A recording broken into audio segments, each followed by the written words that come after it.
बासमती धान की जो किस्में हैं उनकी कटाई का कार्य प्रारंभ हो चुका है। बासमती किस्मों की बात करते हैं तो पूसा बासमती 1509, पूसा बासमती 1718, पूसा बासमती 1121, पूसा बासमती 1692। किसान दोस्तों, आज इस फील्ड में हम खड़े हुए हैं वो पूसा बासमती की नई किस्म है जो भारतीय कृषि अनुसंधान संस्थान नई दिल्ली के द्वारा हमारे निदेशक महोदय, किसानों के हितैषी और किसानों के मसीहा कहे जाने वाले डॉक्टर AK सिंह के मार्गदर्शन में उनके अथक प्रयासों के द्वारा इस वैरायटी को रिलीज़ किया गया है ताकि जो किसानों की आर्थिक स्थिति को मजबूत किया जाए। मैं गुरबाज सिंह विर्क, गाँव डबरी, डिस्ट्रिक्ट करनाल, हरियाणा से आपसे यूट्यूब चैनल के माध्यम से रूबरू हो रहा हूँ। पिता समान बुजुर्गों, नौजवान साथियों, मेरी माताएं और बहनें जो कृषि से सहयोगियों से जुड़ी हुई हैं, उन सभी को सादर प्रणाम। किसान दोस्तों, आपके साथ विस्तृत चर्चा करने के लिए मैं रूबरू हो रहा हूं। हमारे पास पूसा बासमती 1847 जो बीज उत्पादन में लगी हुई है, उसकी आज कटाई का कार्य आरंभ किया गया है। उस परमपिता परमात्मा के चरणों में विनती और अरदास की गई और प्रसाद बांटने के द्वारा पूसा बासमती 1509 को हार्वेस्टिंग सुबह किया गया और शाम के टाइम 4 बजे इस खेत में हमने आज शुरू किया है पूसा बासमती 1847। किसान दोस्तों, आप भली भांति से परिचित हैं पूसा बासमती 1509 से, जो किसानों के लिए काफ़ी आर्थिक स्थिति को मजबूत करने में, किसानों की आर्थिक स्थिति मजबूत करने में महत्वपूर्ण और कारगर सिद्ध हुई है। इस पूसा बासमती 1509 की पृष्ठभूमि की बात करते हैं। यह सन 2011-12 में पूसा संस्थान नई दिल्ली के द्वारा रिलीज़ की गई। समय में लगातार लंबा समय होने के कारण इस किस्म में बैक्टीरियल लीफ ब्लाइट और शीत ब्लाइट जैसी भयानक बीमारियों का प्रकोप आने लगा था, लेकिन जिससे किसानों की उत्पादन लागत बढ़ जाती है और उत्पादन का स्तर नीचे गिर जाता है। किसानों को आर्थिक हानि का सामना करना पड़ता है। इसी मद्देनज़र को देखते हुए पूसा संस्थान नई दिल्ली डॉक्टर AK सिंह के मार्गदर्शन में पूसा संस्थान ने पूसा बासमती 1509 में 2 तरह के जीन डाले हैं। जीन डालकर एक नई किस्म को विकसित किया गया है जिसका नाम है पूसा बासमती 1847। किसान दोस्तों, इसकी मुख्य विशेषताएं इस प्रकार हैं। यह किस्म 90 से 95 दिन में पक्के तैयार हो जाती है। रुपाई के बाद जो समय हम बता रहे हैं वो रुपाई के बाद है। पूसा बासमती 90 से 95 दिन में पक्के तैयार हो जाती है। इसका पौधा बिल्कुल नहीं गिरता है। इसका जो तना है वो बहुत मजबूत है। आप देख सकते हैं बहुत ज़्यादा बारिश हुई है। हरियाणा की बात करते हैं, करनाल ज़िले में रिकॉर्ड तोड़ अब की बार बारिश हुई है। इस बारिश के मौसम में खेत सारा खड़ा हुआ है, कटाई चल रही है। दूसरा खेत भी हम आपको दिखाने का प्रयास करेंगे। इसका तना मजबूत है, पौधा ऊपर से लेकर नीचे हरा तक रहता है। आप देख सकते हैं किस तरह से ये पीली अवस्था में पक के तैयार हुई है। इसका बीज उत्पादन कर रहे हैं। हमारे पास 8 एकड़ के आसपास बीज लगा हुआ है, जो बीज हम भारतीय कृषि अनुसंधान संस्थान नई दिल्ली के प्रांगण में जो मेले का आयोजन किया गया उसमें सभी किसान भाइयों में इसका 1-1 किलो वितरण किया गया था। किसान भाइयों, इसकी अन्य विशेषताएं इस प्रकार हैं। इसका तना मजबूत होने के कारण इसमें गिरने की कोई भी आशंका नहीं है, ऐसा कहा जाता है। और ऐसा हमने देखा है, जब फसल गिर जाती है तो उसका उत्पादन स्तर नीचे गिर जाता है। जो फसल खड़ी होकर पकती है उसका उत्पादन स्तर हमेशा अच्छा रहता है और उसके चावल की, उसके दाने की जो गुणवत्ता है वो भी बहुत अच्छी बनी रहती है, जो किसानों को आकर्षित करती है और ख़रीदारों को भी जब मंडी में जाती है तो उसको आकर्षित करती है। किसान दोस्तों, इसमें bacterial leaf blight, bacterial leaf blast 2 तरह के जीन डाले हैं, जो इस वैरायटी में ना तो बैक्टीरियल लीफ ब्लाइट आता है और ना ही बैक्टीरियल लीफ ब्लास्ट आता है। ये किस्म इन दोनों बीमारियों के प्रति टकराव करने की शक्ति है इस वैरायटी में।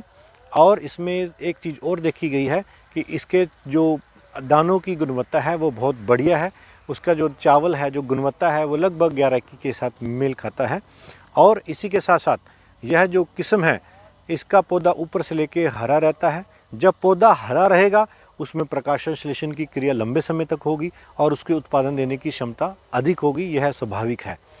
इसी के साथ साथ किसान दोस्तों, पूसा बासमती 1847 का जो बीज उत्पादन कर रहे हैं ये लगभग 8 एकड़ के आसपास लगा हुआ है। जिन किसान भाइयों को बीज उपलब्ध नहीं हो पाएगा वो बीज वो किसान भाई हमसे नर्सरी भी ले सकते हैं। धान की पौध तैयार की जाती है। सभी किस्मों की बासमती किस्मों के साथ साथ परमल किस्मों के भी हम धान की नर्सरी तैयार करके किसानों में वितरित करते हैं। इसी के साथ साथ इस किस्म का जो उत्पादन देने की क्षमता है क्योंकि पूसा बासमती 1509 का जो उत्पादन है वो 20 क्विंटल से 26-27 क्विंटल तक किसानों ने लिया है। आजकल भी ये किस्म 18 क्विंटल से लेके और 24 क्विंटल तक किसानों को उत्पादन दे रही है। इसके चावल की गुणवत्ता इतनी ज़बरदस्त है कि इसकी भारत में डिमांड तो है ही है, बाकी जो विदेशों में निर्यात में भी इसने काफ़ी महत्वपूर्ण भूमिका अदा की है। भारत की साख को अंतर्राष्ट्रीय स्तर पर बढ़ाने का काम किया है। किसान दोस्तों, इसी के साथ साथ इस जो किस्म है पूसा बासमती 1847, इसके उत्पादन की बात करते हैं तो ये 90 से 95 दिन में पक्के तैयार हो जाती है। इसके उत्पादन देने की क्षमता 22 क्विंटल से लेके 27 क्विंटल तक संस्थान ये बताता है कि ये 27 क्विंटल तक निकल सकती है। अगर फार्मर फील्ड की बात करते हैं तो मेरा अपना ये अनुभव जहाँ मैं ऐसा बोल सकता हूँ कि यह किस्म 30 क्विंटल तक का भी उत्पादन देने में समर्थ है, सहायक सिद्ध हो सकती है। अगर इतना बड़ा उत्पादन किसान को मिलता है 27 क्विंटल के आसपास, 26 क्विंटल के आसपास, अगर उसका एक भी स्प्रे नहीं होता, जहाँ एक स्प्रे से भी काम चलता है, तो किसानों की जो लागत है, जो उत्पादन लागत है, उसमें काफ़ी ज़्यादा कटौती आएगी और उसको किसान को अधिक मात्रा में लाभ होगा, जिससे उसकी आर्थिक स्थिति मजबूत होगी। पूसा बासमती 1847 के साथ साथ पूसा बासमती 1885 का भी हमारे पास बीज के लिए 4 एकड़ के आसपास लगा हुआ है, उसका वीडियो भी अपलोड करेंगे। जो किसान भाई बीज लेना चाहते हैं वो हमसे संपर्क कर सकते हैं। इस वैरायटी की पौध भी बिक्री के लिए उपलब्ध रहेगी।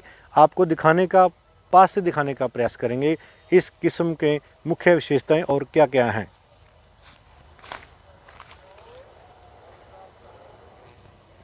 आप देख सकते हैं आधे से ज़्यादा खेत कट चुका है। आप देख सकते हैं इसमें धूप लगेगी, 2 दिन लगातार धूप लगेगी, कल की और परसों की।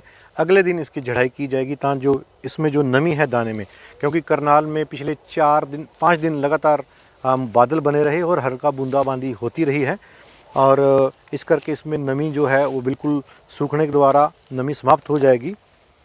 समाप्त होने के बाद इसका भंडारण किया जाएगा। पूसा बासमती 1847, आप इसकी गुणवत्ता देखिए। आपको थोड़े दाने तोड़कर दिखा देते हैं। इसके दाने का आकार आप देख सकते हैं। इसका दाने का आकार, इसका दाना पूसा बासमती 1509 और पूसा बासमती 1692 से थोड़ा भिन्न है। इसमें थोड़ा घुमावदार दाना है, आप देख सकते हैं, थोड़ा मुड़ा हुआ दाना है। और इस दाने के पीछे आप देख सकते हैं एक सीख, लंबी पूंछ, जिसको हम मूछ भी बोलते हैं, वो भी इसमें है। इसके जो दाने का गुणवत्ता है वो बहुत बढ़िया है। कल हमने 2 बैल तोड़ी थी पूसा बासमती 1509 की और 1 बैल इसकी तोड़ी थी।